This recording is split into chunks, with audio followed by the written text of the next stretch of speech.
اللهم صل على سيدنا محمد يا رب صل وسلم دائما أبدا على حبيبك. أعوذ بالله من الشيطان الرجيم. بسم الله الرحمن الرحيم. من كان يريد حرث الآخرة نزد له في حرثه ومن كان يريد حرث الدنيا نؤته منها وما له في الآخرة من نصيب. أم لهم شركاء شرعوا لهم من الدين ما لم يأذن به الله ولولا كلمة الفصل لقضي بينهم وإن الظالمين لهم عذاب أليم. ترى الظالمين مشفقين مما كسبوا وهو واقع بهم والذين آمنوا وعملوا الصالحات في روضات الجنات لهم ما يشاءون عند ربهم ذلك هو الفضل الكبير. ذلك الذي يبشر الله عباده الذين آمنوا وعملوا الصالحات قل لا أسألكم عليه أجرا إلا المودة في القربى ومن يقترف حسنة نزد له فيها حسنا إن الله غفور شكور. صدق الله العظيم.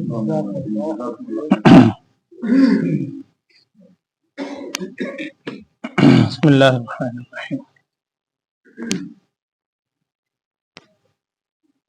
سورہ شورى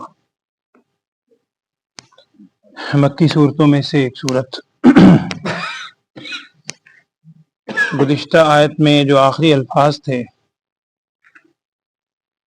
اس میں ذکر کیا گیا تھا کہ اللہ لطیف بعبادہ یرزق من یشاء.